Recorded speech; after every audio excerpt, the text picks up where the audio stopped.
The theme for 2024 is a grand rising. The theme for October is power to the people. The topic for today, personal power. Ernest Holmes wrote, "The power of God is my power. We must understand that it is a power for good. And we must realize that this power flows through us, and that the instrument of this power is our own mind." Let's affirm together. I stand in my power as a presence for good. Thank you. Now, Reverend Kathleen.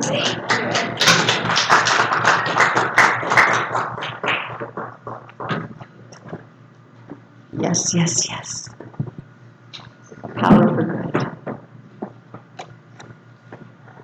In a supermarket one day, a man was pushing a cart that contained a screaming, bellowing baby, out of control. And the gentleman, see what he has up there, okay. And so the gentleman could be heard saying softly, "Don't get excited, Albert. Don't scream. Don't scream, Albert. Be calm, Albert. It's okay, Albert." And a woman standing next to him and said, "I commend you for trying to soothe your sweet little child, Albert." And she said, "Lady, I'm Albert."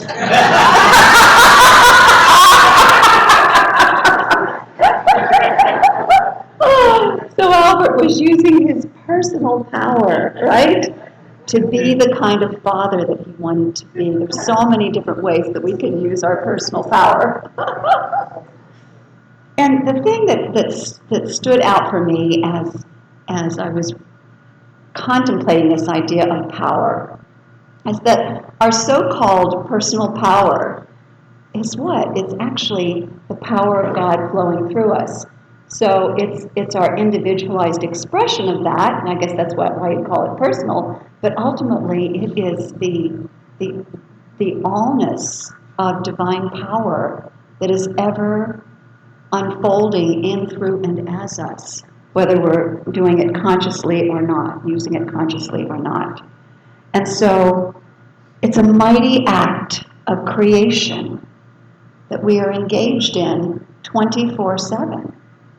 The mighty power of creation. And so how will you use this almighty power? And we have been talking about the two different ways, the so-called misuse, which is called force by Dr. David Hawkins in his book, Power versus Force. And that is using it to divide, to hurt, and to harm, and to put down. Or will we use the almighty power, which is actually true power, to unify, uplift, and dignify, to stand in our principles and in our values. In Brinkley's book called Saved by the Light and B.J. Eddy's book called Embraced by the Light, they interviewed people with near-death experience. Anybody read any of those books? Okay. Talk to people who had near-death experiences. And the theme that they heard over and over again is the amazing not only power of our thought and word and action to create, but the consequences of it, and that we must take responsibility for it. So that message is what they brought back, and so therefore there was a real conscious choice that I am choosing love. I am choosing to be the presence of love and compassion and wisdom on this planet. That was the huge message they came back with. So right use of power to uplift, to unify, to uplift, unify, and dignify. Dr. David Hawkins wrote that The universe is conscious and holds its breath as we choose instant by instant. Our decisions ripple through the universal consciousness affecting the lives of all. So this is something that has been not only been taught by the great mystics throughout the ages, but being confirmed by the new physics that reaffirms that unified field of life, and how what every action, every thought has this rippling effect. And a beautiful example of that is Rosa Parks. I mean, there's so many good examples, but think about that. By choosing to stand up for her right to keep her seat, it created a rippling effect. It was considered to be the initiating step for the entire civil rights movement. By that one act of courage, a rippling effect. So by aligning our actions with our values and with our principles, we stand in a very high frequency of power. I mean, this is divine power in its grandeur and magnificence. And therefore we're infusing our actions with purpose and with meaning. And I often think of Gandhi when I think of this. Such a great example of that. Think about that. This one man deciding to stand in the principles of humanity's right for freedom, dignity, and self-determination. Those were the principles. Using nonviolent action, the power of nonviolent action, standing in those principles, was able to overcome the entire British Empire. And because he was so passionate about what he was up to, he was able to encourage the whole Indian population to align with his will. And what did that do? That made them unconquerable. They were all aligned with these high principles. And I'm not saying that people didn't get hurt in the process, but ultimately they prevailed and were able to obtain independence. So here's what Gandhi demonstrated, and I think it's very clear, but I'm just going to say it. He demonstrated to the world the power of interest in the common good, which calibrates, Dr. Hawkins calibrates consciousness by muscle testing, and did it over a 30-year period with lots and lots of tests. So this 700 is a state of enlightenment. It's a very high vibrational frequency. 200 and below are considered weak and in the negative field, and above 200 is in the positive range.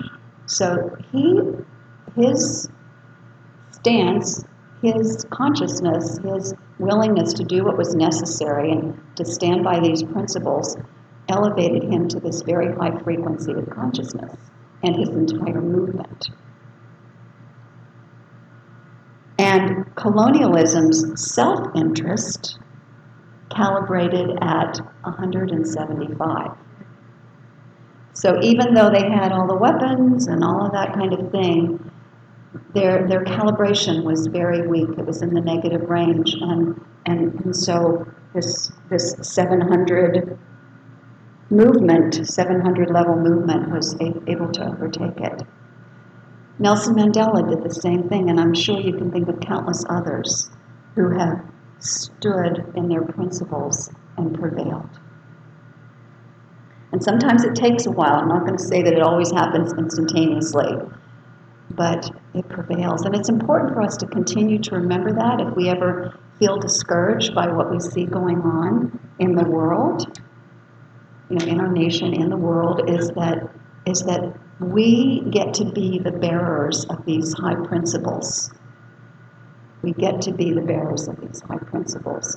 And we get to express it through the power of voting, which is coming up very soon. I'm not here to tell you how to vote. I'm just here to encourage you to take the time and go within and align with what your principles are. And when you cast those ballots, to check in with yourself. Am I in alignment with the very highest principles, which are more than just my own self-interest? This is about the common interest, the interest of all. What is the highest?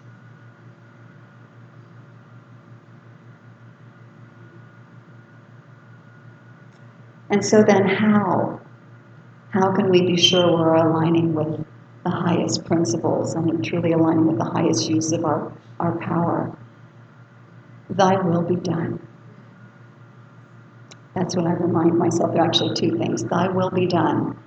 What is the highest will of God? And I love what Ernest Holmes says about that. He said, the will of God is the nature of God. The nature of God is love. Therefore, the will of God is love, peace, joy. And so if we say, well, it must be the will of God that this horrible thing is happening, no, that's that's not what that's saying. The highest will of God is always about freer, fuller, more expanded expression of those beautiful qualities of the Most High. Thy will be done. Another way to align with the highest vibrational frequencies, use of power, to me, is to ask myself, what would love do? What would love do? And listen, and then follow through. What I love about the spiritual tools, the spiritual practices that we teach here, is they do just that. They help us to align with our power, with spiritual power, and to use it for those principles of love and peace and joy for the greatest good of all. Because spiritual mind treatment, which is affirmative prayer, let me see if I can fix this. Okay, which is affirmative prayer, are statements of truth. Statements of truth that begin with speaking the highest understanding that we have of the nature of God, love, peace, joy, intelligence. That is what God is. Candace just offered a really beautiful demonstration this morning of spiritual mind treatment, and that I am an individualized expression of that presence because God is all there is. And therefore, I am that love. I am that peace. I am that wisdom. I am that intelligence moving into divine right action. Moving into divine right action. And I also love the idea of just resting in meditation and learning to become the witness of the thoughts so that we can consciously choose what's going through our mind. Yes, thoughts arise and they may not be so pretty at times, but we get to choose what to do with those thoughts when we are conscious and aware and we are in that witness consciousness. And then there's visioning, catching a higher idea of what my life is, or whatever project I'm working on is. Catching that higher idea in the mind of God for my life. So right use of power is something we can cultivate. It's something that we can continue to explore too. I mean, last week I offered ways to activate the 12 powers or the 12 divine qualities that are in the energy field of our body temple, and I've actually refined it a little bit by just actually tapping Christ consciousness, divine will and understanding, imagination, faith, power, the power of the word, love, right? Wisdom, making right choice, order. You can tap with me if you want. Order, and then life, which is the organs, and I forgot, zeal, which is enthusiasm, and passion for what we are called to do, and elimination or release at the tailbone, letting go of what doesn't serve. Wow. There's so much that we can do to align over and over and over again. Gratitude, expressing gratitude, looking for the good and giving thanks for it. So many ways to align with the power that flows through us and as us in a way that creates more good. And it's important not to give up. Emmett Fox, in his book, The Sermon on the Mount, wrote, Jesus tells us not to be discouraged because we do not overcome everything at once or because our progress seems to be slow. If we are moving, if things are improving, we have no need to be discouraged. As we work on steadily, wholeheartedly in our efforts to do good, we shall surely be fulfilled. Keep on keeping on. So, life is not a spectator sport, my friends. I know you're all going to be going and watching the football game in a few weeks. But life is not a spectator sport. Life requires our full engagement, our full participation. And there's so many ways to use that amazing power that we have, creative power, the power of God flowing through us. And doing something that is in service or that is an act of kindness is a great way to do that. I was just thinking about the blessing of our Save teams. The blessing of our Save teams. And some of those Save teams could use some additional work. So if your passion is to create a beautiful, orderly atmosphere or to greet people and be a welcoming presence, there's a place for you. I'm doing a little recruiting right here. I know I'm getting a thank you from Monica. But it's a way that we can ask ourselves, how can I share my gifts and talents? How can I be of service? So I'll let you contemplate that. And I just want to conclude with this awareness that the more that we use this power for noble purposes, the more abundantly it flows. Anybody notice that? That's what I've noticed. The more we use our power for noble purposes, the more abundantly it flows. So let us embrace that personal power, which we know is really the power of God, and just look for ways that we can use that power. There's so many ways. I think about the first responders and all the people that are headed down to help in the aftermath of Hurricane Helene and Hurricane Milton. And by the way, our friend Marcy Knox is fine. She finally got in contact with me. Her phone, I guess, had been dead because they were out of electricity. She lives in the Tampa area. So she's fine. She's with her daughter. And my sister who lives on the East Coast, it didn't even touch them. So she lives in the West Palm Beach area. But there's so many who do, who are requiring support and help. So look within your hearts, what is it that is mine to do? And that's what I am asking myself in this moment.